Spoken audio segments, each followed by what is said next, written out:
Hi ದ್ವಿತೀಯ PUC ಎಲ್ಲ ವಿದ್ಯಾರ್ಥಿಗಳಿಗೆ ಎಜುಕೇಷನ್ ಕನ್ನಡ ಯೂಟ್ಯೂಬ್ ಚಾನಲ್ಗೆ ಸ್ವಾಗತ. ಮೊದಲನೇದಾಗಿ ಎಲ್ಲರಿಗೂ ಗಣರಾಜ್ಯೋತ್ಸವದ ಶುಭಾಶಯಗಳು. ನಮ್ಮ ಸಂಸ್ಕೃತಿ, ನಮ್ಮ ಹೆಮ್ಮೆ, ನಮ್ಮ ರಾಷ್ಟ್ರ, ನಮ್ಮ ಜೀವ. ಆಯಿತಾ, ಇವತ್ತಿನ ಈ ಒಂದು ವಿಡಿಯೋನಲ್ಲಿ ನಾವು ದ್ವಿತೀಯ PUCಯ ವಾರ್ಷಿಕ ಪರೀಕ್ಷೆಗೆ ಸಂಬಂಧಪಟ್ಟಂತೆ ಇಲ್ಲಿ ಇಂಪಾರ್ಟೆಂಟ್ ಟಿಪ್ಸ್ ನೀಡ್ತಾ ಇದ್ದೇನೆ, study tips. So step by step ನಾವು ತಿಳಿದುಕೊಳ್ಳೋಣ. ಇವಾಗ ಬಹಳ ದಿನಗಳು ಉಳಿದಿಲ್ಲ. 2025 ಫೈನಲ್ ಎಕ್ಸಾಮ್ ಮಾರ್ಚ್ 1ರಿಂದ ಮಾರ್ಚ್ 20 ದ್ವಿತೀಯ PUCಯ ಫೈನಲ್ ಎಕ್ಸಾಮ್ ನಡೆಸಲಾಗುವುದು. ಸೊ ಎಲ್ಲ ವಿದ್ಯಾರ್ಥಿಗಳು ಈ ಒಂದು ಪೂರ್ತಿ ಕೊನೆವರೆಗಾಗಿ ನೋಡಿ. ಇದುವರೆಗೆ ನಮ್ಮ ಎಜುಕೇಷನ್ ಕನ್ನಡ ಯೂಟ್ಯೂಬ್ ಚಾನಲ್ಗೆ ಯಾರು ಸಬ್ಸ್ಕ್ರೈಬ್ ಆಗಿಲ್ಲ ಅಂದರೆ ಚಾನಲ್ಗೆ ಸಬ್ಸ್ಕ್ರೈಬ್ ಆಗಿರಿ, ಹಾಗೂ ಬೆಲ್ ಮೇಲೆ ಕ್ಲಿಕ್ ಮಾಡಿ. ಪ್ರತಿಯೊಂದು ನಿಮಗೆ ತಪ್ಪದೇ ಬರುತ್ತೆ. ಸೆಕೆಂಡ್ PUC ವಿದ್ಯಾರ್ಥಿಗಳ ಪೂರ್ವ ಸಿದ್ಧತಾ ಪರೀಕ್ಷೆಗಳು ಅಂದರೆ ಕಾಲೇಜ್ ಲೆವೆಲ್ನಲ್ಲಿ ಪೂರ್ವ ಸಿದ್ಧತಾ ಪರೀಕ್ಷೆ ಅಂತ ನಡೆಸ್ತಾರೆ. ಆ ಪೂರ್ವ ಸಿದ್ಧತಾ ಪರೀಕ್ಷೆಗಳು ಕೂಡ ಕೆಲವೊಂದು ಕಾಲೇಜಿನಲ್ಲಿ ಕಂಪ್ಲೀಟ್ ಆಗಿದೆ, ಕೆಲವೊಂದು ಕಾಲೇಜಿನಲ್ಲಿ ಇನ್ನೂ 2 ಅಥವಾ 3 ಸಬ್ಜೆಕ್ಟ್ ಇರಬಹುದು. ಕಂಪ್ಲೀಟ್ ಆಗುತ್ತೆ, ಕಂಪ್ಲೀಟ್ ಮಾಡ್ಕೊಳ್ಳಿ. ಸೊ ಇಲ್ಲಿ ಪ್ರೈವೇಟ್ ವಿದ್ಯಾರ್ಥಿಗಳು ಕೂಡ ಇರ್ತಾರೆ, ಆಯಿತಾ. ಮತ್ತು ಅದೇ ರೀತಿ ರಿಪೀಟರ್ಸ್ ವಿದ್ಯಾರ್ಥಿಗಳು ಕೂಡ ಅದಾರೆ ಇಲ್ಲಿ. ಮತ್ತು ಅದೇ ರೀತಿ ಫ್ರೆಷರ್ಸ್ ಅಂದರೆ ಯಾರು, ಇವಾಗ 2025 ಹೊಸ ವಿದ್ಯಾರ್ಥಿಗಳಾಗಿರ್ತಾರೆ. ಇವರು 1 ಸಬ್ಜೆಕ್ಟ್ ಅಥವಾ 2 ಸಬ್ಜೆಕ್ಟ್ನಲ್ಲಿ ಫೇಲ್ ಆಗಿರ್ತಾರೆ, ಮತ್ತೊಮ್ಮೆ ಬರೆಯಾಗಿ ಬಂದಿರ್ತಾರೆ. ಇವರು ರಿಪೀಟರ್ಸ್. ಇವರು ಪ್ರೈವೇಟ್ ಅಂದರೆ ಇವರು ಒಂಥರ ಫ್ರೆಷರ್ ಎಲ್ಲ ವಿದ್ಯಾರ್ಥಿಗಳನ್ನ ಆಗಿರ್ತಾರೆ. ಇವರು 2025 ಫೈನಲ್ ಎಕ್ಸಾಮ್ಗೆ ಹೊಸ ಅಡ್ಮಿಷನ್ ಮಾಡಿರ್ತಾರೆ, ಅಂದರೆ ಪ್ರೈವೇಟ್ ಆಗಿ ಕಟ್ಟಿರ್ತಾರೆ, ಆಯಿತಾ. ಇವರಿಗೆ ಮಾರ್ಕ್ಸ್ ಕಾರ್ಡ್ನಲ್ಲಿ ಯಾವುದೇ ರೀತಿ ಎಫೆಕ್ಟ್ ಆಗೋದಿಲ್ಲ. ಪ್ರೈವೇಟ್ ಆಗಿರ್ಬೋದು, ರಿಪೀಟರ್ಸ್ ಆಗಿರ್ಬೋದು ಮತ್ತು ಫ್ರೆಷರ್ಸ್ ಆಗಿರ್ಬೋದು, ಎಲ್ಲರಿಗೆ ಆಯಿತಾ ರೆಗ್ಯುಲರ್ ಅಂತಲೇ ಬರುತ್ತೆ ಮಾರ್ಕ್ಸ್ ಕಾರ್ಡ್ನಲ್ಲಿ. 2025 ಫ್ರೆಷರ್ ಅಂತ ರೆಗ್ಯುಲರ್ ಅಂತಲೇ ಬರುತ್ತೆ. ಅದ್ರ ಬಗ್ಗೆ ಏನು ವರಿ ಮಾಡ್ಕೊಳಕ್ಕೆ ಹೋಗ್ಬೇಡ್ರಿ. ಖುದ್ ಕರ್ನಾಟಕ ಶಾಲಾ ಪರೀಕ್ಷಾ ಮತ್ತು ಮೌಲ್ಯ ನಿರ್ಣಯ ಮಂಡಳಿಯವರೇ ಆಫೀಸಿಯಲ್ ಆಗಿ ನಿಮಗೆ ಇನ್ಫಾರ್ಮೇಷನ್ ಕೊಟ್ಟಿದ್ದಾರೆ. ಇವಾಗ ಸ್ಟೆಪ್ ಬೈ ಸ್ಟೆಪ್ ನಾವು ತಿಳಿದುಕೊಳ್ಳೋಣ ಸ್ಟಡಿ ಹೇಗೆ ಮಾಡಬೇಕು. 2025 ವಾರ್ಷಿಕ ಪರೀಕ್ಷೆ ಸಮೀಪ ಬರ್ತಾ ಇದೆ. ಇವತ್ತು ತಾರೀಕು ಇದೆ 27, ಆಯಿತಾ. ಇವಾಗ ಇಲ್ಲಿ 4 ದಿನಗಳು ಉಳಿದಿದೆ ಈ ಒಂದು ಜನವರಿ ಮುಗಿಬೇಕಂದ್ರೆ, ಆಯಿತಾ.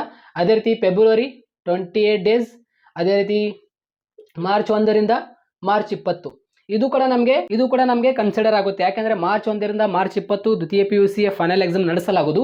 ಈ ಒಂದು ದಿನಾಂಕ ಒಳಗಡೆ ಕೂಡ ನಾವು ಅಲ್ಲಿ ಸ್ಟಡಿ ಮಾಡಬೇಕಾಗಿರುತ್ತೆ, ಆಯಿತಾ. ಅಂದರೆ ಇವಾಗ 28 ಅಂದರೆ ಫೆಬ್ರವರಿನಲ್ಲಿ ಅಷ್ಟೇ ಸ್ಟಡಿ ಮಾಡಬೇಕಂತ ಏನಿಲ್ಲ, ಇಲ್ಲಿ ಕೂಡ ನಾವು ಸ್ಟಡಿ ಮಾಡಬೇಕು. ಅಂದರೆ ನಾಳೆ ಎಕ್ಸಾಮ್ ಇತ್ತಂದರೆ, ಅಂದರೆ ಇವತ್ತು ಫಸ್ಟ್ ಎಕ್ಸಾಮ್ ಯಾವುದು ಕನ್ನಡ ಇದೆ ಅಂತ ಅಂದ್ಕೊಳ್ಳಿ ಮಾರ್ಚ್ 1ಕ್ಕೆ. ಅದಾದ ನಂತರ ನೆಕ್ಸ್ಟ್ ಎಕ್ಸಾಮ್ಗೆ ಯಾವುದು ಇರುತ್ತಲ್ಲ ಅಲ್ಲಿ ನಿಮಗೆ ಗ್ಯಾಪ್ ಇರುತ್ತೆ, ಅಲ್ಲಿ ಕೂಡ ನೀವು ಓದಬೇಕಾಗಿರುತ್ತೆ. ಸೊ ಎಲ್ಲ ವಿದ್ಯಾರ್ಥಿಗಳು ಇಲ್ಲಿ ತಿಳಿದುಕೊಳ್ಳಿ. ಎಲ್ಲ ವಿಡಿಯೋಗಳ ಅಪ್ಡೇಟ್ಗಳು ಬರಬೇಕಂದ್ರೆ ಚಾನಲ್ಗೆ ಸಬ್ಸ್ಕ್ರೈಬ್ ಮಾಡ್ಕೊಳ್ಳಿ, ಆಯಿತಾ. ಇಲ್ಲಿ ನೋಡಿ, ನಾನು ಆಲ್ರೆಡಿ ಮತ್ತೆ ಹೇಳಿದ್ದೆ ಹೇಳಕ್ಕೆ ಹೋಗಬೇಡಿ ಅಂತ. ಇವಾಗ ಸಾಕಷ್ಟು ವಿದ್ಯಾರ್ಥಿಗಳು ಮತ್ತೆ ಗೊಂದಲ ಮಾಡ್ಕೋತಾರೆ. ಹೇಳಿದ್ದೆ ನಾನು ಹೇಳ್ತಲ್ಲ, ಯಾಕೆಂದರೆ ಅದು ಇಂಪಾರ್ಟೆಂಟ್ ಆಗಿರುತ್ತೆ. ನಾನು 80/80 ಏನು ವಿಡಿಯೋ ಮಾಡಿದ್ದೇನಲ್ಲ ಅವ್ರು ನಿಮಗೆ ಇಂಪಾರ್ಟೆಂಟ್ ಆಗಿರುತ್ತೆ. ಇಲ್ಲಿ ಸ್ಕ್ರೀನ್ ಮೇಲೆ ಕಾಣ್ತಾ ಇದೆಯಲ್ಲ ನಿಮಗೆ, ಯೂಟ್ಯೂಬ್ನಲ್ಲಿ ಹೋದ ತಕ್ಷಣ ಅಲ್ಲಿ ಹೋಮ್ ವಿಡಿಯೋಸ್ ಪ್ಲೇಲಿಸ್ಟ್ ಅಂತ ಆಪ್ಷನ್ ಇದೆಯಲ್ಲ, ಅಲ್ಲಿ ಪ್ಲೇಲಿಸ್ಟ್ನಲ್ಲಿ ಫಸ್ಟ್ ಪ್ಲೇಲಿಸ್ಟೇ ಇದೆ ನೋಡಿ, 80/80 ವಿಡಿಯೋ. ಆ 80/80 ವಿಡಿಯೋನಲ್ಲಿ ಎಲ್ಲ ಸಬ್ಜೆಕ್ಟ್ ಆರ್ಟ್ಸ್ ಮತ್ತು ಕಾಮರ್ಸ್ ವಿದ್ಯಾರ್ಥಿಗಳ ಸಬ್ಜೆಕ್ಟ್ಗಳು ಬ್ಲೂ ಪ್ರಿಂಟ್ ಕೂಡ ಇದೆ ಅಲ್ಲಿ. 2025 ವಾರ್ಷಿಕ ಪರೀಕ್ಷೆಯಲ್ಲಿ ಯಾವ ಒಂದು ಬ್ಲೂ ಪ್ರಿಂಟ್ ಫಾಲೋ ಮಾಡಲಾಗುವುದು ಅಂತ ಅದರೊಳಗೆ ಹೇಳಿದ್ದೇನೆ. 80/80 ವಿಡಿಯೋನಲ್ಲಿ ಎಲ್ಲ ವಿದ್ಯಾರ್ಥಿಗಳು ಆ ಒಂದು ವಿಡಿಯೋ ನೋಡ್ಕೊಳ್ಳಿ. ಆಲ್ರೆಡಿ ಮಾದರಿ ಪ್ರಶ್ನೆ ಪತ್ರಿಕೆ 1 ಮತ್ತು 2 ಮತ್ತು 3ಕ್ಕೆ ಆನ್ಸರ್ ಮಾಡಿದ್ದೇನೆ. ಅಲ್ಲೇ ಕೆಳಗಡೆ, ಆಯಿತಾ, ಪ್ಲೇಲಿಸ್ಟ್ ಕೆಳಗಡೆ ಅಲ್ಲೇ ಸೆಕೆಂಡ್ ಅಥವಾ 3 ಆಪ್ಷನ್ ಇದೆ ನೋಡಿ, 3ನೇ ಆಪ್ಷನ್, ಅಲ್ಲಿ ಎಲ್ಲ ವಿದ್ಯಾರ್ಥಿಗಳು ನೋಡ್ಕೊಳ್ಳಿ. ಇದು ಯಾಕೆ ನೋಡ್ಕೋಬೇಕು ಗೊತ್ತಾ? ಮೊದಲಿಗೆ ನಿಮಗೆ ಸಿಲೆಬಸ್ ಗೊತ್ತಾಗಬೇಕು, ಆಯಿತಾ. ಸಿಲೆಬಸ್ ಯಾಕೆ ಗೊತ್ತಾಗಬೇಕು ಹೇಳಿ ನೋಡೋಣ. ಸ್ಟ್ರಕ್ಚರ್ ಯಾಕೆ ಗೊತ್ತಾಗಬೇಕಂದ್ರೆ, ಮಾದರಿ ಪ್ರಶ್ನೆ ಪತ್ರಿಕೆ ನೋಡುವುದರಿಂದ ಆಗಿರಬಹುದು, ಇಲ್ಲಾಂದರೆ 80/80 ವಿಡಿಯೋ ನೋಡುವುದರಿಂದ ಆಗಿರಬಹುದು, ನಿಮಗೆ ಏನು ಗೊತ್ತಾಗುತ್ತೆ ಅಂದರೆ ಸಿಲೆಬಸ್ ಯಾವ ರೀತಿಯಲ್ಲಿದೆ ಮತ್ತು ಹೇಗೆ ಕ್ವಶನ್ಸ್ಗಳು ಬರ್ತಾ ಇದೆ ಅಂತ ಗೊತ್ತಾಗುತ್ತೆ, ಆಯಿತಾ.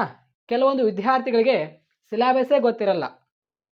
ಇವಾಗ ಕನ್ನಡದಲ್ಲಿ ಕದಡಿದ ಸಲಿಲಂ ತಿಳಿಯುವಂಥದ್ದೇ 1ನೇ ಅಧ್ಯಾಯ, ವಚನಗಳು 2ನೇ ಅಧ್ಯಾಯ, 3ನೇ ಅಧ್ಯಾಯ ಹೆಣ್ಣು ಹುಟ್ಟಿದೆಯಲ್ಲಿ ನಾರಿ ಅನ್ನೋರೊಳಿದೆ, 4ನೇ ಅಧ್ಯಾಯ ಪಗೇಮ್ ಬಾಲಕ ನಂಬರ್ ಇದೆ, 5ನೇ ಅಧ್ಯಾಯ ಜಾಲಿಯ ಮರದಂತೆ, ಆಯಿತಾ, ಹಬ್ಬಳ್ಳಿಯವರ ರಸಬಳ್ಳಿ. ಈ ರೀತಿಯಲ್ಲಿ ಎಲ್ಲ ಅಧ್ಯಾಯಗಳು ಅಲ್ಲಿ ಬರುತ್ತೆ, ಆಯಿತಾ. ಮುಟ್ಟಿಸಿಕೊಂಡವನು ಗದ್ಯ ಭಾಗದಲ್ಲಿ, ಇವೆಲ್ಲ ಪದ್ಯ ಭಾಗದಲ್ಲಿ ಆಯಿತು. ಗದ್ಯ ಭಾಗದಲ್ಲಿ ಮುಟ್ಟಿಸಿಕೊಂಡವನು, ವಾಲ್ಫೇರ್ ಅಭಿವೃದ್ಧಿ ತಂದ ದುರಂತ, ಈ ರೀತಿಯಲ್ಲಿ ಅಧ್ಯಾಯಗಳು ಬರುತ್ತೆ. ಮೊದಲಿಗೆ ಎಲ್ಲ ವಿದ್ಯಾರ್ಥಿಗಳಿಗೆ ಚಾಪ್ಟರ್ ನೇಮ್ಗಳು ಗೊತ್ತಿರಬೇಕು, ಆಯಿತಾ. ಇವಾಗ ಇಂಗ್ಲೀಷ್ನಲ್ಲಿ Romeo and Juliet, 2 dear, on children. So ಮೊದಲಿಗೆ ನಾನು ಎಲ್ಲ ವಿದ್ಯಾರ್ಥಿಗಳಿಗೆ ಹೇಳುವುದೇನೆಂದರೆ, ಇಲ್ಲಿ ಅಧ್ಯಾಯಗಳ ಹೆಸರು ನಿಮಗೆ ಗೊತ್ತಿದ್ದರೆ ಯಾವ ಒಂದು ಅಧ್ಯಾಯ ಮೇಲೆ ನಮಗೆ ಮಾರ್ಕ್ಸ್ಗಳು ಕೇಳಲಾಗುವುದು ಅಂತ ಅಲ್ಲಿ ಬ್ಲೂ ಪ್ರಿಂಟ್ನಲ್ಲಿ ನಾನು ಹೇಳಿದ್ದೇನೆ. ಎಲ್ಲ ವಿದ್ಯಾರ್ಥಿಗಳು ಏನು ಮಾಡಬೇಕು, ಪ್ಲೇಲಿಸ್ಟ್ನಲ್ಲಿ ಕೊಟ್ಟಿರುವಂತಹ ಎಲ್ಲ ವಿಡಿಯೋಗಳು ನೋಡ್ಕೊಳ್ಳಿ, ಆಯಿತಾ. ಸ್ಟೆಪ್ ಬೈ ಸ್ಟೆಪ್, ಆಯಿತಾ. ಮೊದಲಿಗೆ ಸ್ಟ್ರಕ್ಚರ್ ಅರ್ಥ ಮಾಡ್ಕೊಳ್ಳಿ, ಯಾವ ರೀತಿಯಲ್ಲಿ ಕ್ವಶನ್ಸ್ಗಳು ಬರ್ತಾ ಇದೆ ಅಂತ. 1ನೇದಾಯಿತು, ಆಯಿತಾ. ಯಾವ ರೀತಿಯಲ್ಲಿ ಮಾಡಲ್ ಕ್ವಶನ್ ಪೇಪರ್ 1 ಮತ್ತು 2 ಮತ್ತು 3ಅಲ್ಲಿ ಯಾವ ರೀತಿಯಲ್ಲಿ ಕ್ವಶನ್ಸ್ಗಳು ಕೇಳಿದಾರಲ್ಲ, ನಾನು ಆಲ್ರೆಡಿ ಅಲ್ಲಿ ಪ್ಲೇಲಿಸ್ಟ್ ಅಂತ ಹೇಳಿದ್ದೀನಲ್ಲ, ಪ್ಲೇಲಿಸ್ಟ್ನಲ್ಲಿ ಹೋಗಿ ಚೆಕ್ ಮಾಡಿ, ಎಲ್ಲ ವಿಡಿಯೋಗಳು ಸಿಗುತ್ತೆ. ಸೊ ಇನ್ನೂ ಟೈಮ್ ಇದೆ. ಈ 4 ಡೇಸ್ ಏನಿದಿಲ್ಲ, ಈ ಒಂದು ಪ್ಲೇಲಿಸ್ಟೇ ನೋಡ್ಕೊಳ್ಳಿ ಆದರೆ ನೀವು, ಆಯಿತಾ. ಇನ್ನೂ ನಿಮಗೆ ಟೈಮ್ ಇದೆ, ಆರಾಮಾಗಿ ನೀವು ಸ್ಟಡಿ ಮಾಡಬಹುದು. ಆರಾಮಾಗಿ 90+ ರಿಸಲ್ಟ್ ಮಾಡ್ಕೋಬಹುದು ಇಂಟರ್ನಲ್ ಮಾರ್ಕ್ಸ್ಗಳು ಕೂಡಿಸಿ. ಪ್ರೈವೇಟ್ ವಿದ್ಯಾರ್ಥಿಗಳಿಗೆ ಮತ್ತು ರಿಪೀಟರ್ಸ್ ವಿದ್ಯಾರ್ಥಿಗಳಿಗೆ ಇಂಟರ್ನಲ್ ಮಾರ್ಕ್ಸ್ ಹೇಗೆ ಕೊಡ್ತಾರೆ ಅಂದರೆ, ಆಲ್ರೆಡಿ ರಿಪೀಟರ್ಸ್ ವಿದ್ಯಾರ್ಥಿಗಳು ಹಿಂದಿನ ವಾರ್ಷಿಕ ಪರೀಕ್ಷೆಯಲ್ಲಿ ತೆಗೆದುಕೊಂಡಿರುವ ಇಂಟರ್ನಲ್ಸ್ ಈ ಒಂದು ವಾರ್ಷಿಕ ಪರೀಕ್ಷೆಗೆ ಕನ್ಸಿಡರ್ ಮಾಡ್ತಾರೆ. ಆಯ್ತಾ? ಪ್ರೈವೇಟ್ ವಿದ್ಯಾರ್ಥಿಗಳಿಗೆ 35 ಮಾರ್ಕ್ಸ್ ಪಾಸಿಂಗ್ ಮಾರ್ಕ್ಸ್ ಆಗಿರುತ್ತೆ. ಮಿನಿಮಮ್ ಇಂತಿಷ್ಟು ಇಂಟರ್ನಲ್ ಮಾರ್ಕ್ಸ್ ಅಂತ ಇರುತ್ತೆ, ಪ್ರೈವೇಟ್ ವಿದ್ಯಾರ್ಥಿಗಳಿಗೆ ಕೊಡಬಹುದು. ನೀವು ಒನ್ಲಿ ಫೋಕಸ್ ಮಾಡಿ ವಾರ್ಷಿಕ ಪರೀಕ್ಷೆಯಲ್ಲಿ ಒಳ್ಳೆಯ ಫಲಿತಾಂಶ ಮಾಡ್ಕೋಬೇಕು, ನಾನು ಪಾಸ್ ಆಗಬೇಕು. ಪಾಸಿಂಗ್ ಮಾರ್ಕ್ಸ್ 35 ಇದೆ ಅಂತ ಅನ್ಕೊಳ್ಳಿ. ಆಯ್ತಾ? 24, 28 ಇದು ಬಿಟ್ಟಾಕಿ, ಇದರ ಬಗ್ಗೆ ಏನು ವರಿ ಮಾಡ್ಕೊಳಕ್ಕೆ ಹೋಗಬೇಡ್ರಿ. ಮತ್ತೊಮ್ಮೆ ಹೇಳ್ತಾ ಇದ್ದಾನೆ, ಮತ್ತೆ ಕಮೆಂಟ್ ಮಾಡ್ತೀರಾ. 24 ಪಾಸಿಂಗ್ ಮಾರ್ಕ್ಸ್ ಇದೆ. ಇಲ್ಲಿ ನೀವು 24 ತೆಗೆದುಕೊಂಡ್ರೆ, ಇಂಟರ್ನಲ್ ಒಂದು 25 ತೆಗೆದುಕೊಂಡ್ರೆ ಅದು 35ಕ್ಕಿಂತ ಹೆಚ್ಚಾಗ್ಬಿಡುತ್ತೆ, ಅದು ಪಾಸ್ ಆಗಿಬಿಡುತ್ತೆ. ಆಯ್ತಾ? ನೀವು ಒನ್ಲಿ ಫೋಕಸ್ ಮಾಡಿ 35 ನಾನು ತೆಗೆದುಕೊಳ್ಬೇಕಂತ. ಇದು 24 ಬಿದ್ದರೆ ಕೆಲವೊಂದು ಬಾರಿ ಫೇಲ್ ಆಗುತ್ತೆ. ಯಾಕೆಂದರೆ ಇಂಟರ್ನಲ್ ಮಾರ್ಕ್ಸ್ಗಳು ಕಡಿಮೆ ಬರುವ ಸಾಧ್ಯತೆಗಳು ಇತ್ತಂದರೆ ಇಂಟರ್ನಲ್ ಕುಡಿಸಿ ಅದು 35 ಆಗಲಿಲ್ಲ ಅಂದರೆ ಅದು ಫೇಲ್ ಆಗುತ್ತೆ. ಇವಾಗ ಇಲ್ಲಿ ನೋಡಿ, ಮೊದಲಿಗೆ ಮಾಡಲ್ ಕ್ವಶನ್ ಪೇಪರ್ ಸ್ಟ್ರಕ್ಚರ್ ಅರ್ಥ ಮಾಡ್ಕೊಳ್ಳಿ. 80 ಮಾರ್ಕ್ಸ್ಗೆ ಎಕ್ಸಾಮ್ ಇರುತ್ತೆ ಎಲ್ಲ ವಿದ್ಯಾರ್ಥಿಗಳಿಗೆ. ಈ ಹೊಸ ಕ್ವಶನ್ಸ್ಗಳು ಬರ್ತಾ ಇದೆ ಎಕನಾಮಿಕ್ಸ್ನಲ್ಲಿ ಮತ್ತು ಬಿಸ್ನೆಸ್ ಸ್ಟಡೀಸ್ನಲ್ಲಿ. ನೋ, ಹೊಸ ಕ್ವಶನ್ಸ್ಗಳು ಎಕನಾಮಿಕ್ಸ್ನಲ್ಲಿ 1 ಅಥವಾ 2 ನಿಮಗೆ ನೋಡೋಕ್ಕೆ ಸಿಗ್ತಾ ಇದೆ ಪ್ರಿಪೇರ್ಡ್ರಿನಲ್ಲಿ. ನಾನು ಕೂಡ ನೋಡಿದ್ದೀನಿ, ಎಲ್ಲ ಮಾದರಿ ಪ್ರಶ್ನೆ ಪತ್ರಿಕೆ ಅನಲೈಸ್ ಮಾಡಿದ್ದೇನೆ. ಅದರ ಬಗ್ಗೆ ಏನೂ ವರಿ ಮಾಡ್ಕೊಳಕ್ಕೆ ಹೋಗಬೇಡ್ರಿ. ಆ್ಯನ್ಯುವಲ್ ಎಕ್ಸಾಮ್ನಲ್ಲಿ ಯಾವ್ದು ಬರುತ್ತೆ ಯಾವುದಿಲ್ಲ ಇಲ್ಲಿ ನಾನು ಡಿಸ್ಕಷನ್ ಮಾಡ್ತೀನಿ, ಡೋಂಟ್ ವರಿ. ಇನ್ನೂ ಟೈಮ್ ಇದೆ ನಿಮಗೆ. ಸೊ ಯಾರೆಲ್ಲ ಕಾಲೇಜ್ಗೆ ಹೋಗಿ ಸ್ಟಡಿ ಮಾಡೋರು ಸ್ಟಡಿ ಕೂಡ ಮಾಡ್ಬೋದು, ಇಲ್ಲಾಂದರೆ ಮನೆಯಲ್ಲಿ ಕೂತು ಆರಾಮಾಗಿ ಸ್ಟಡಿ ಮಾಡಿ. ಇನ್ನೂ ಟೈಮ್ ಇದೆ ನಿಮಗೆ. ಯಾವುದೇ ರೀತಿ ಇವಾಗ ಟೈಮ್ ವೇಸ್ಟ್ ಮಾಡೋಕ್ಕೆ ಹೋಗಬೇಡಿ. ಮತ್ತು ಇನ್ನೊಂದೇನು, ಡೈಲಿ ನೀವು 4 ಅವರ್ಸ್ ಇಲ್ಲಾಂದರೆ 7 ಅವರ್ಸ್ ಸ್ಟಡಿ ಮಾಡಿ. ಅಂದರೆ ಎಲ್ಲ ವಿಷಯಗಳು ಕಂಪ್ಲೀಟ್ ಆಗಬೇಕು. ಫಾರ್ ಎಕ್ಸಾಂಪಲ್, ಇವಾಗ ಬೆಳಗ್ಗೆಯಿಂದ ಸಾಯಂಕಾಲ ನೀವು ಏನೇನು ಮಾಡ್ತೀರಾ ಮೊದಲಿಗೆ ಥಿಂಕ್ ಮಾಡ್ಕೊಳ್ಳಿ. ಯಾವ ಒಂದು ಸಮಯದಲ್ಲಿ ನನಗೆ ಟೈಮ್ ಸಿಗುತ್ತೆ ಓದೋಕ್ಕೆ. ಸೊ ಮಾರ್ನಿಂಗ್ ಟು ಈವ್ನಿಂಗ್, ಆಯಿತಾ? ಆ ಒಂದು ಸಮಯದಲ್ಲಿ ನಿಮಗೆ ಯಾವಾಗ ಟೈಮ್ ಸಿಗುತ್ತೆ, ಈ ಒಂದು ಬಿಟ್ವೀನ್ ಅಂದರೆ ಮಾರ್ನಿಂಗ್ ಮತ್ತು ಈವ್ನಿಂಗ್ ಬಿಟ್ವೀನಲ್ಲಿ ನಿಮಗೆ ಯಾವಾಗ ಟೈಮ್ ಸಿಗುತ್ತೆ ನೋಡ್ಕೊಳ್ಳಿ. ಆವಾಗ ಟೈಮ್ ಸಿಕ್ತಂದರೆ ನೀವು ಆ ಒಂದು ಟೈಮ್ನಲ್ಲಿ ಯಾವುದಾದ್ರು 1 ಅಥವಾ 2 ಸಬ್ಜೆಕ್ಟ್ ನೀವು ಟಾರ್ಗೆಟ್ ಇಟ್ಕೊಂಡು ಓದ್ಕೊಳ್ಳಿ. 1 ಅವರ್ ಅಥವಾ 2 ಅವರ್ ಸ್ಟಡಿ ಮಾಡಿ 2 ಸಬ್ಜೆಕ್ಟ್. ಆಯಿತಾ? 1 ಅವರ್ ಒಂದು ಅಕೌಂಟೆನ್ಸಿ ಸಬ್ಜೆಕ್ಟ್, ಇಲ್ಲಾಂದರೆ ಬಿಸ್ನೆಸ್ ಸ್ಟಡೀಸ್, ಇಲ್ಲಾಂದರೆ ಇಂಗ್ಲೀಷ್ ಸಬ್ಜೆಕ್ಟ್, ಇಲ್ಲಾಂದರೆ ಕನ್ನಡ ಸಬ್ಜೆಕ್ಟ್, ಇಲ್ಲಾಂದರೆ ಕೆಮಿಸ್ಟ್ರಿ, ಇಲ್ಲಾಂದರೆ PCMB ಯಾವುದಾದ್ರೂ ಒಂದು. ಆಯಿತಾ? 1 ಅವರ್ ಆದ ತಕ್ಷಣ ಒಂದು 15 ನಿಮಿಷ ಬಿಟ್ಟು, ಆಯಿತಾ, ಮತ್ತೊಂದು ಸಬ್ಜೆಕ್ಟ್ ತೆಗೆದುಕೊಂಡು ಅಭ್ಯಾಸ ಮಾಡಿ. ಆಯಿತಾ? ಇಲ್ಲಿ 2 ಸಬ್ಜೆಕ್ಟ್ ಆಗುತ್ತೆ, 1 ಮತ್ತು 2. ಟೋಟಲ್ ನಿಮ್ಮದು 2 ಅವರ್ಸ್ನಲ್ಲಿ 2 ಸಬ್ಜೆಕ್ಟ್ ಆಗುತ್ತೆ. ಎಲ್ಲ ಆದ ನಂತರ 9 to 10 ನೀವು ಎಷ್ಟು ಓದಿರಾ ಅಂದರೆ ಮಾರ್ನಿಂಗ್ ಟು ಈವ್ನಿಂಗ್ವರೆಗೆ, ಸಾಯಂಕಾಲ 7 ಗಂಟೆ ಅಥವಾ 6 ಗಂಟೆವರೆಗೆ ನೀವು ಏನೇನು ಓದಿರಲ್ಲ ಅದು ಎಲ್ಲ 9 to 10 ಇಲ್ಲಾಂದರೆ 8 to 9 ಈ ಒಂದು ಸಮಯದಲ್ಲಿ ನೀವು ರಿವಿಷನ್ ಇಟ್ಕೊಳ್ಳಿ. ಅಂದರೆ ನಾನು ಏನೇನು ಓದಿದ್ದೀನಿ ಏನೇನಿಲ್ಲ ಈ ಒಂದು 2 ಅವರ್ಸ್ನಲ್ಲಿ ನಾನು ರಿಮೆಂಬರ್ ಮಾಡಬೇಕು. ಇವಾಗ ಫಾರ್ ಎಕ್ಸಾಂಪಲ್ ಕೆಲವೊಂದು ವಿಷಯಗಳು ಹೇಗಿರುತ್ತೆ ಅಂದರೆ ಪ್ರಶ್ನೆಗಳಲ್ಲಿ ಪಾಯಿಂಟ್ಸ್ ಬರುತ್ತೆ. ಪಾಯಿಂಟ್ಸ್ಗಳು ನೀವು ಎಕ್ಸ್ಪ್ಲೇಷನ್ ಮಾಡಬೇಕಾಗಿರುತ್ತಲ್ಲ. ಸೊ ಮೊದಲಿಗೆ ಪಾಠಗಳನ್ನು ಅರ್ಥ ಮಾಡ್ಕೊಳ್ಳಿ. ಪಾಠಗಳನ್ನು ಅರ್ಥ ಮಾಡ್ಕೊಂಡು ಆಮೇಲೆ ಪಾಯಿಂಟ್ಸ್ಗಳನ್ನು ಬಯಾಟ್ ಮಾಡಬೇಕಾಗಿರುತ್ತೆ. ನೀವು ಪಾಯಿಂಟ್ಸ್ಗಳನ್ನು ರಿಕಾಲ್ ಮಾಡ್ತಾ ಇರಬೇಕು. ಅದಕ್ಕೆ ಈ ಒಂದು 9 to 10 ಇಲ್ಲಾಂದರೆ 8 to 9 ಈ ಒಂದು ಸಮಯದಲ್ಲಿ ನೀವು ರಿವಿಷನ್ ಮಾಡ್ಕೊಳ್ಳಿ, ರೀಕಾಲ್ ಮಾಡ್ಕೊಳ್ಳಿ. ನಾನು ಆಲ್ರೆಡಿ ಇವಾಗ ಮಾರ್ನಿಂಗ್ ಟು ಈವ್ನಿಂಗ್ ಏನೇನು ಓದಿನಲ್ಲ ಅದೆಲ್ಲ ನೀವು ರೀಕಾಲ್ ಮಾಡ್ಕೊಳ್ಳಿ ಪಾಯಿಂಟ್ಸ್ಗಳು. ಆಯಿತಾ? ಒಂದೊಂದು ಪ್ರಶ್ನೆಗಳಲ್ಲಿ ಪಾಯಿಂಟ್ಸ್ ಬರುತ್ತೆ, ಆ ಪಾಯಿಂಟ್ಸ್ಗಳನ್ನು ಹಾಕಿ ನೀವು ಎಕ್ಸ್ಪ್ಲೇಷನ್ ಮಾಡಬೇಕಾಗಿರುತ್ತೆ. ಇವಾಗ ಓನಾಗಿ ನಾವು ಬರೀಬಹುದಾ ಅಂತ ಕೇಳ್ತಾ ಇದ್ದಾರೆ ಸಾಕಷ್ಟು ವಿದ್ಯಾರ್ಥಿಗಳು. ಓನಾಗಿ ಬರೀರಿ, ನಿಮ್ಮದೇ ಆದ ಭಾಷೆಯಲ್ಲಿ ಬರೀರಿ, ಬಟ್ ಕರೆಕ್ಟಾಗಿ ಆನ್ಸರ್ ಮಾಡಿರಿ ಸಾಕು. ಯಾವುದೇ ರೀತಿ ಗೊಳ್ಳಾಗಿ ಡೈರೆಕ್ಟಾಗಿ ಬರೆಯೋಕ್ಕೆ ಹೋಗಬೇಡಿ.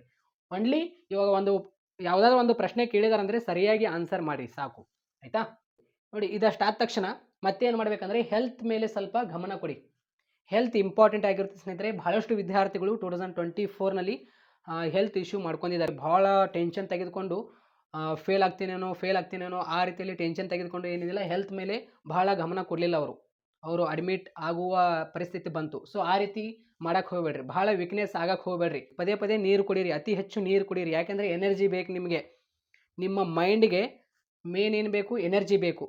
ಟೈಮ್ ಟು ಟೈಮ್ ಏನಿದಿಲ್ಲ ಊಟ ಮಾಡಿ. ಮೊದಲಿಗೆ ಟೈಮ್ ಟು ಟೈಮ್ ಊಟ ಮಾಡಿ, ಇದರ ಮೇಲೇ ಫೋಕಸ್ ಮಾಡೋಕ್ಕೆ ಹೋಗಬೇಡಿ. ಇವಾಗ ಟಾರ್ಗೆಟ್ ಇಟ್ಕೊಂಡು ನಾನು ಇಷ್ಟು ಚಾಪ್ಟರ್ ಕಂಪ್ಲೀಟ್ ಮಾಡಬೇಕಂತ ಓದಕ್ಕೆ ಹೋಗಬೇಡಿ. ಆಯಿತಾ? ನಿಧಾನವಾಗಿ ಓದ್ರಿ. 1 ಅವರ್ 2 ಅವರ್ ಇಲ್ಲಿ ನಾನು ಹೇಳಿದೆನಲ್ಲ, ಯಾವ ಒಂದು ಟೈಮ್ ನಿಮಗೆ ಅನಿಸುತ್ತೆ ಆ ಒಂದು ಟೈಮ್ ಹಾಕ್ಕೊಂಡು ಓದ್ಕೊಳ್ಳಿ. ಆಯಿತಾ?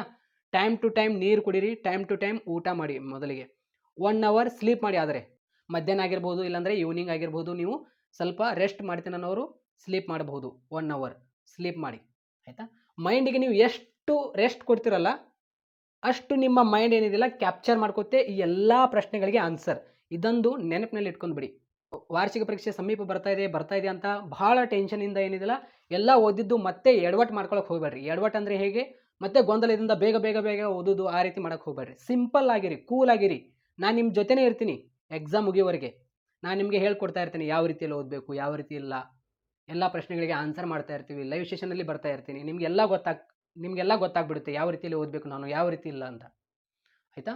ಸೊ ಈ ರೀತಿಯಲ್ಲಿ ನಿಮ್ಮ ಜೊತೆನೇ ಇರ್ತೀನಿ. ಯಾವ ರೀತಿಯಲ್ಲಿ ನಾವು ಪ್ರಶ್ನೆಗಳಿಗೆ ಆನ್ಸರ್ ಮಾಡಬೇಕು ಎಲ್ಲ ನಾನು ನಿಮಗೆ ಹೆಲ್ಪ್ ಮಾಡ್ತಾನೆ ಇರ್ತೀನಿ. ವಾರ್ಷಿಕ ಪರೀಕ್ಷೆಗೆ ಸಮೀಪ ಬಂದಾಗ ನಾಳೆ ಎಕ್ಸಾಮ್ ಯಾವುದಿದೆ, ಇವತ್ತು ಲೈವ್ ಸೆಷನ್, ನಾಳೆ ಎಕ್ಸಾಮ್ ಯಾವುದಿದೆ ಅದಕ್ಕೆ ಸಂಬಂಧಪಟ್ಟಂತೆ ಎಲ್ಲ ಇಂಪಾರ್ಟೆಂಟ್ ಕ್ವಶನ್ಸ್ಗಳು ವಿತ್ ಆನ್ಸರ್ ಮುಖಾಂತರ ನಾನು ನಿಮ್ಮ ಜೊತೆಗೆ ಕ್ಲಾಸ್ನಲ್ಲಿ ಇರ್ತೀನಿ. ಡೋಂಟ್ ವರಿ, ಅದರ ಬಗ್ಗೆ ಏನೂ ವರಿ ಮಾಡ್ಕೊಳಕ್ಕೆ ಹೋಗಬೇಡಿ. ಆಯಿತಾ? ಸೊ ಒನ್ಲಿ ನೀವು ಫೋಕಸ್ ಮಾಡಿ. ನನಗೆ ಯಾವ ಒಂದು ಸಬ್ಜೆಕ್ಟ್ ಕಠಿಣ ಆಗ್ತಾ ಇದೆ ಆ ಒಂದು ಸಬ್ಜೆಕ್ಟ್ ಕೂಡ ನೀವೇನಿದ್ರೆ ಸ್ವಲ್ಪ 2 ಅವರ್ ಟೈಮ್ ಹೆಚ್ಚಾಗಿ ಕೊಡಿ, ಅದರ ನಡೆಯುತ್ತೆ. ಸೊ ಕರೆಕ್ಟಾಗಿ ಏನಿದಿಲ್ಲ ಒಂದೊಂದು ಸಿಲೆಬಸ್ ಕಂಪ್ಲೀಟ್ ಮಾಡ್ಕೊಳ್ಳಿ. ಅಂದರೆ ಇವಾಗ ನಾನು ಅದೇ ಹೇಳಿದೆ 80/80 ವಿಡಿಯೋನಲ್ಲಿ ಹೇಳಿದ್ದೇನೆ, ಬ್ಲೂ ಪ್ರಿಂಟ್ ಹೇಳಿದ್ದೇನೆ. ಯಾವ ಒಂದು ಅಧ್ಯಾಯಗಳು ಇಂಪಾರ್ಟೆಂಟ್ ಟಾಪಿಕ್ಸ್ ಯಾವ್ದು, ನಮಗೆ ಇಂಪಾರ್ಟೆಂಟ್ ಟಾಪಿಕ್ಸ್ ಯಾವುದು, ಇಂಪಾರ್ಟೆಂಟ್ ಅಧ್ಯಾಯಗಳು ಯಾವುದು ಅಂತ ಹೇಳಿದ್ದೇನೆ. ಬ್ಲೂ ಪ್ರಿಂಟ್ನಲ್ಲಿ ಹೇಳಿದ್ದೀನಿ ಯಾವ ಒಂದು ಇಂಪಾರ್ಟೆಂಟ್ ಟಾಪಿಕ್ಸ್, ಅದರೊಳಗೆ ಇಂಪಾರ್ಟೆಂಟ್ ಕ್ವಶನ್ಸ್ ಹೇಳಿದ್ದೇನೆ. ಆಯಿತಾ? ಮತ್ತು ಇಂಪಾರ್ಟೆಂಟ್ ಅಧ್ಯಾಯಗಳು ಯಾವುದು ಹೇಳಿದ್ದೇನೆ, ಎಷ್ಟು ಮಾರ್ಕ್ಸ್ಗಳು ಕೇಳಲಾಗುವುದು ಆ ಒಂದು ಅಧ್ಯಾಯ ಮೇಲೆ, ಆ ಅಧ್ಯಾಯನ ನೀವು ಓದ್ಕೋಬೇಕಾಗುತ್ತೆ. ನಾನು ಕೂಡ ಹೇಳ್ಕೊಡ್ತಾ ಇರ್ತೇನೆ, ಪದೇ ವಿಡಿಯೋಗಳು ಮಾಡ್ತಾ ಇರ್ತೇನೆ. ಡೋಂಟ್ ವರಿ, ಯಾವ ಒಂದು ಸಬ್ಜೆಕ್ಟ್ ಮೇಲೆ ಎಷ್ಟೆಷ್ಟು ಮಾರ್ಕ್ಸ್ಗಳು ಕೇಳಲಾಗುವುದು ನಡುವೆ ಮತ್ತೆ ವಿಡಿಯೋಗಳು ಹಾಕ್ತಾ ಇರ್ತೇನೆ ನಾನು. ಇದೇ ಕೊನೆಯ ವಿಡಿಯೋ ಅಲ್ಲ, ಡೋಂಟ್ ವರಿ. ಎಕ್ಸಾಮ್ ಸಮೀಪ ಬರ್ತಾ ಇರುತ್ತೆ. ಇವಾಗ ಮಾರ್ಚ್ 1ಕ್ಕೆ ಎಕ್ಸಾಮ್ ಇದೆ ಅಂತ ಅನ್ಕೊಳ್ಳಿ. ನಾಳೆ ಎಕ್ಸಾಮ್ ಇತ್ತಂದರೆ ಇವತ್ತು ಭಾಳ ಟೆನ್ಷನ್ ಆಗುತ್ತೆ. ಆ ಒಂದು ಟೆನ್ಷನಿಂದ ಓದಿದ್ದೆಲ್ಲ ಕನ್ಫ್ಯೂಸ್ ಮಾಡ್ಕೊಳಕ್ಕೆ ಹೋಗಬೇಡ್ರಿ. ಕೂಲಾಗಿ ನಾಳೆ ಎಕ್ಸಾಮ್ ಇತ್ತಂದರೆ ಕನ್ನಡ ಸಬ್ಜೆಕ್ಟ್ ಓದ್ಕೊಳ್ಳಿ. ಯಾವುದು ಎಕ್ಸಾಮ್ ಇರುತ್ತೆ ಅದೇ ಸಬ್ಜೆಕ್ಟ್ ಓದ್ಕೊಳ್ಳಿ. ಭಯಾಟ್ ಮಾಡೋಕ್ಕೆ ಹೋಗಬೇಡಿ, ಅರ್ಥ ಮಾಡ್ಕೊಳ್ಳಿ. ನಿಮ್ಮದೇ ಆದ ಭಾಷೆಯಲ್ಲಿ ಬರೀರಿ ಅಂತ ಹೇಳಿದ್ದೇನೆ. ಓನಾಗಿ ಬರೀರಿ, ಅರ್ಥ ಮಾಡ್ಕೊಂಡು ಓನಾಗಿ ಆನ್ಸರ್ ಮಾಡಿ, ಬಟ್ ಕರೆಕ್ಟಾಗಿ ಬರೀರಿ ಸಾಕು. ನಾಳೆ ಎಕ್ಸಾಮ್ ಇತ್ತಂದರೆ ಇವತ್ತು ನಿಮ್ಮ ಜೊತೆ ಪೂರ್ತಿಯಾಗಿರ್ತೀನಿ ನಾನು. ಇಂಪಾರ್ಟೆಂಟ್ ಕ್ವಶನ್ಸ್ಗಳು ಡಿಸ್ಕಸ್ ಮಾಡೋಣ ವಿತ್ ಆನ್ಸರ್ ಮುಖಾಂತರ. ಲೈವ್ನಲ್ಲಿ ಬರ್ತಾ ಇರ್ತೀನಿ, ಟೆಲಿಗ್ರಾಮ್ನಲ್ಲಿ ಅಪ್ಡೇಟ್ ಕೊಡ್ತಾ ಇರ್ತೀನಿ. ಸೊ ಟೆಲಿಗ್ರಾಮ್ನಲ್ಲಿ ಎಜುಕೇಷನ್ ಕನ್ನಡ ಅಂತ ನಮ್ಮದು ಟೆಲಿಗ್ರಾಮ್ ಗ್ರೂಪ್ ಇದೆ, ಅಲ್ಲಿ ಅಪ್ಡೇಟ್ಗಳು ಕೊಡ್ತಾ ಇರ್ತೀನಿ. ಎಲ್ಲ ವಿದ್ಯಾರ್ಥಿಗಳು ನೋಡ್ತಾ ಇರಿ. ಆಯಿತಾ? ಎಕ್ಸಾಮ್ ಮುಗಿದ ನಂತರ ನೀವು ಹೊರಗಡೆ ಏನು ಬರ್ತಿರಲ್ಲ, ಬಿ ಕೂಲಿಂದ ಎಷ್ಟು ಬರ್ತೀನಿ ಎಷ್ಟಿಲ್ಲ ಅದ್ರ ಬಗ್ಗೆ ಏನೂ ವರಿ ಮಾಡ್ಕೊಳಕ್ಕೆ ಹೋಗಬೇಡ್ರಿ. ಆದಷ್ಟು ಏನಿದೆಯಲ್ಲ ಎಲ್ಲ ಪ್ರಶ್ನೆಗಳಿಗೆ ಅಟೆಂಡ್ ಮಾಡಲೇಬೇಕು. ಪ್ರತಿಯೊಂದು ಪ್ರಶ್ನೆಗೆ ಅಟೆಂಡ್ ಮಾಡಬೇಕು ವಾರ್ಷಿಕ ಪರೀಕ್ಷೆಯಲ್ಲಿ. ಯಾವುದೇ ಒಂದು ಪ್ರಶ್ನೆ ಬಿಟ್ಟು ಬರೋಕ್ಕೆ ಹೋಗಬೇಡಿ. ವಾರ್ಷಿಕ ಪರೀಕ್ಷೆಯಲ್ಲಿ ಪ್ರಶ್ನೆ ನಿಮಗೆ ಕೊಟ್ಟಿದ್ದಾರೆ ಅಂದರೆ ಒಂದೇ ಒಂದು ಚಾನ್ಸ್ ಕೊಟ್ಟಿರ್ತಾರೆ ನಿಮಗೆ ಬೋರ್ಡ್ ಎಕ್ಸಾಮ್. ಇನ್ನೊಂದು ಚಾನ್ಸ್, ಮೂರನೇ ಚಾನ್ಸ್ ಇರುತ್ತೆ, ಬಟ್ ಒಂದನೇ ಚಾನ್ಸ್ನಲ್ಲೇ ನಾನು ಪಾಸ್ ಆಗಬೇಕು. ಸೊ ಅದಕ್ಕೆ ಎಲ್ಲ ಪ್ರಶ್ನೆಗಳಿಗೆ ಆನ್ಸರ್ ಮಾಡಿರಿ. ನಿಮಗೆ ಆನ್ಸರ್ ಮಾಡೋಕ್ಕೆ ಬರುತ್ತೆ, ಸ್ವಲ್ಪ ರೀಕಾಲ್ ಮಾಡಿ ಆ ಒಂದು ಪ್ರಶ್ನೆಗೆ ಆನ್ಸರ್ ಹೇಗೆ ಮಾಡಬೇಕಂತ ಸ್ವಲ್ಪ ತಲೆ ಓಡಿಸಿ ಅಲ್ಲಿ ಎಕ್ಸಾಮ್ ಹಾಲ್ನಲ್ಲಿ. ಆಯಿತಾ? ಡೆಫಿನೆಟ್ಲಿ ನೀವು ಆ ಒಂದು ಪ್ರಶ್ನೆಗೆ ಆನ್ಸರ್ ಮಾಡ್ತೀರಾ. ಅದಕ್ಕೆ ಎಲ್ಲ ಓದ್ಕೊಂಡು ಹೋಗ್ರಿ. ಆಯಿತಾ? ಮೇನ್ ಏನೇನು ಓದಬೇಕು ಈ 80/80 ವಿಡಿಯೋನಲ್ಲಿ ಹೇಳಿದ್ದೀನಿ. ಎಲ್ಲ ವಿದ್ಯಾರ್ಥಿಗಳು ಹೋಗಿ ನೋಡ್ಕೊಳ್ಳಿ. ಈ ಒಂದು ಎಕ್ಸಾಮ್ ಮುಗಿದ ನಂತರ ಬಂದು ಏನು ಮಾಡಬೇಕು, ಕೀ ಆನ್ಸರ್ ನೀವು ನೋಡೋಕ್ಕೆ ಹೋಗಬೇಡಿ, ನಾನು ಒಂದು ವಿಡಿಯೋ ಹಾಕ್ತೀನಿ, ಆದರೆ ನೋಡ್ಕೊಳ್ಳಿ. ಆಯಿತಾ? ಈ ಎಕ್ಸಾಮ್ ಮುಗಿದ ನಂತರ ನೆಕ್ಸ್ಟ್ ಎಕ್ಸಾಮ್ ಯಾವುದಿರುತ್ತಲ್ಲ ಅದರ MCQ ಕ್ವಶನ್ಸ್ ಮತ್ತು ಫಿಲ್ಲಿಂಗ್ ಇನ್ ದ ಬ್ಲ್ಯಾಂಕ್ಸ್ ಅವು ಹೊಂದಿಸಿ ಬರೀರಿ. 1 ಅಂಕದ ಪ್ರಶ್ನೆ, 2 ಅಂಕದ ಪ್ರಶ್ನೆ ಬೇಗ ನೋಡ್ಕೊಂಡು ಬಿಡ್ರಿ. ಎಕ್ಸಾಮ್ ಮುಗಿದ ತಕ್ಷಣ ಬಂದು 1 ಅವರ್ ಆರಾಮಾಗಿ ಕುತ್ಕೊಳ್ಳಿ, ಊಟ ಮಾಡಿ, ರೆಸ್ಟ್ ಮಾಡಿ. ಸಾಯಂಕಾಲ 6 ಗಂಟೆ ಅಥವಾ 7 ಗಂಟೆಗೆ MCQ ಕ್ವಶನ್ ಬೇಗ ನೋಡ್ಕೊಳ್ಳಿ. ಮುಂದಿನ ಎಕ್ಸಾಮ್ದು ನಿಮಗೆ ಅಲ್ಲಿ 3 ಡೇಸ್ ಇಲ್ಲಾಂದರೆ 4 ಡೇಸ್ ಇತ್ತಂದರೆ 2 ಸಬ್ಜೆಕ್ಟ್ಗಳ 1 ಅಂಕದ ಪ್ರಶ್ನೆ, 2 ಅಂಕದ ಪ್ರಶ್ನೆಗಳು ನೋಡ್ಕೊಳ್ಳಿ. ಆಯಿತಾ? ಯಾಕಂದರೆ ಭಾಳ ಈಸಿ ಆಗುತ್ತೆ ನಿಮಗೆ. ಅಂದರೆ ಎಕ್ಸಾಮ್ ಸಮೀಪ ಬಂದಾಗ ಆವಾಗ ನೀವು ಲಾಂಗ್ ಕ್ವಶನ್ ಓದ್ಕೊಳ್ಳಿ. ಪಾಯಿಂಟ್ಸ್ಗಳು ನೆನಪಿನಲ್ಲಿ ಇಟ್ಕೋಬೇಕಲ್ಲ. ಸೊ ಆ ಒಂದು ಎಕ್ಸಾಮ್ ಇವಾಗ ಕನ್ನಡ ಎಕ್ಸಾಮ್ ಆದ ತಕ್ಷಣ ನೆಕ್ಸ್ಟ್ ಎಕ್ಸಾಮ್ ಯಾವುದಿರುತ್ತಲ್ಲ, ನೀವು ಹೆಂಗಾದರೂ 1 ಅಂಕದ ಪ್ರಶ್ನೆ, 2 ಅಂಕದ ಪ್ರಶ್ನೆ ಓದಿರ್ತಾರೆ. ಎಕ್ಸಾಮ್ ಮುಗಿದ ಬಂದ ತಕ್ಷಣ ನೋಡ್ಕೊಂಡಿರ್ತಾರೆ 2 ಡೇಸ್ನಲ್ಲಿ ಅಥವಾ 1-2 ಅವರ್ಸ್ನಲ್ಲಿ ನೋಡ್ಕೊಂಡಿರ್ತಾರೆ. 3 ಅವರ್ಸ್ ಅಥವಾ 4 ಅವರ್ಸ್ನಲ್ಲಿ ನೀವು ನೋಡ್ಕೊಂಡಿರ್ತೀರ. ಅವಾಗ ಎಕ್ಸಾಮ್ ಸಮೀಪ ಬಂದಾಗ ಲಾಂಗ್ ಕ್ವಶನ್ಸ್ಗಳು ಭಯಾಟ್ ಮಾಡ್ಕೊಳ್ಳಿ, ಪಾಯಿಂಟ್ಸ್ಗಳು ರೀಕಾಲ್ ಮಾಡ್ಕೊಳ್ಳಿ, ಮತ್ತೆ MCQ ಕ್ವಶನ್ಸ್ಗಳು ನೋಡ್ಕೊಳ್ಳಿ. ಈ ರೀತಿಯಲ್ಲಿ ನೋಡಿ, ಕನ್ನಡ ಎಕ್ಸಾಮ್ ಆದ ತಕ್ಷಣ ಈ ರೀತಿ ಮಾಡಿ, ಈ ಒಂದು ಎಕ್ಸಾಮ್ ಆದ ತಕ್ಷಣ ಮತ್ತೆ ಹಾಗೆ ಮಾಡಬೇಕು. MCQ ಕ್ವಶನ್ಸ್ಗಳು ನೋಡ್ಕೋಬೇಕು, ಮತ್ತೆ ನಿಮಗೆ ಟೈಮ್ ಇದ್ದರೆ ಲಾಂಗ್ ಕ್ವಶನ್ಸ್ಗಳಿಗೆ ಪಾಯಿಂಟ್ಸ್ಗಳು ಇರುತ್ತೆ, ಪಾಯಿಂಟ್ಸ್ಗಳು ರೀಕಾಲ್ ಮಾಡ್ತಾ ಇರಬೇಕು. ಈ ರೀತಿ ಮಾಡ್ಕೊಳ್ಳಿ. ಓದುವ ಭಾರ ಸ್ವಲ್ಪ ನಿಮಗೆ ಕಡಿಮೆ ಆಗುತ್ತೆ. ಈ ರೀತಿ ಪ್ಲಾನಿಂಗ್ ಮಾಡ್ಕೊಳ್ಳಿ. ನಿಮ್ಮ ಹಾಲ್ ಟಿಕೆಟ್ ಏನಿದೆ ಫೆಬ್ರವರಿನಲ್ಲಿ ನಿಮಗೆ ಕೊಡ್ತಾರೆ. ಆಯಿತಾ? ಫೆಬ್ರವರಿ 18 ಇಲ್ಲಾಂದರೆ ಫೆಬ್ರವರಿ 15ಕ್ಕೆ ನಿಮಗೆ ಹಾಲ್ ಟಿಕೆಟ್ ಕೊಡ್ತಾರೆ. ಇಲ್ಲಾಂದರೆ ಫೆಬ್ರವರಿ ಲಾಸ್ಟ್ ವೀಕ್ನಲ್ಲಿ, ಆಯಿತಾ, 21, 22 ಕೊಡ್ಬೋದು. ಸೊ ಹಾಲ್ ಟಿಕೆಟ್ 2 ಜೆರಾಕ್ಸ್ ಮಾಡಿ ಇಟ್ಕೊಳ್ಳಿ. ಒಂದು ಒರಿಜಿನಲ್ ಹಾಲ್ ಟಿಕೆಟ್ ಕೊಟ್ಟಿರ್ತಾರೆ ಅವರು, ಜೆರಾಕ್ಸ್ ಇಟ್ಕೊಳ್ಳಿ. ಒರಿಜಿನಲ್ ತೆಗೆದುಕೊಂಡು ಹೋಗ್ರಿ ಕೊಠಡಿಯಲ್ಲಿ ಎಕ್ಸಾಮ್ ಹಾಲ್ನಲ್ಲಿ, ಬಟ್ ಜೆರಾಕ್ಸ್ ಒಂದು ಇಟ್ಕೊಳ್ಳಿ ಮನೆಯಲ್ಲಿ. ಆಯಿತಾ? ಭಾಳ ಇಂಪಾರ್ಟೆಂಟ್. ಬೈ ಚಾನ್ಸ್ ನೀವು ಹಾಲ್ ಟಿಕೆಟ್ ಮರೆತು ಬಂದರೆ ಸೆಂಟರ್ನಲ್ಲಿ ಅಥವಾ ಎಲ್ಲಾದರೂ ಕಳೆದುಕೊಂಡ್ರೆ ಆ ಒಂದು ಜೆರಾಕ್ಸ್ ಇರುತ್ತೆ ನಿಮ್ಮ ಹತ್ರ, ಇನ್ನೊಂದು ಜೆರಾಕ್ಸ್ ಇಟ್ಕೊಂಡ್ಬಿಡ್ರಿ ಅದರ ಜೊತೆಗೆ. ಸೊ ಎಲ್ಲ ವಿದ್ಯಾರ್ಥಿಗಳಿಗೆ ಈ ಒಂದು ವಿಡಿಯೋ ಸಹಾಯ ಆಗಿದೆ ಅಂತ ಅನ್ಕೊಂತೀನಿ. ಸೊ ಈ ರೀತಿ ಪ್ಲಾನಿಂಗ್ ಮಾಡ್ಕೊಂಡು ಓದ್ಕೊಳ್ಳಿ. ಇನ್ನೂ ಟೈಮ್ ಇದೆ, ಯಾವುದೇ ರೀತಿ ಟೆನ್ಷನ್ ಬೇಡ. 80/80 ವಿಡಿಯೋಗಳು ನೋಡ್ಕೊಳ್ಳಿ. ಇನ್ನೂ ಟೈಮ್ ಇದೆ, ಏನೂ ವರಿ ಮಾಡ್ಕೊಳ್ಳುವ ಅವಶ್ಯಕತೆ ಇಲ್ಲ. ಮಾರ್ಚ್ನಲ್ಲಿ ಎಕ್ಸಾಮ್ ಆದ ತಕ್ಷಣ ಏಪ್ರಿಲ್ 22ಕ್ಕೆ ಇಲ್ಲಾಂದರೆ ಏಪ್ರಿಲ್ 24 ಅವಾಗ ನಿಮ್ಮದು ರಿಸಲ್ಟ್ ಬರುತ್ತೆ. ಆಯಿತಾ? ಏನು ವರಿ ಮಾಡ್ಕೊಳಕ್ಕೆ ಹೋಗಬೇಡ್ರಿ. ಎಲ್ಲ ವಿದ್ಯಾರ್ಥಿಗಳಿಗೆ ಒಂದೊಳ್ಳೆ ಶೇರ್ ಮಾಡಿ. Thank you so much.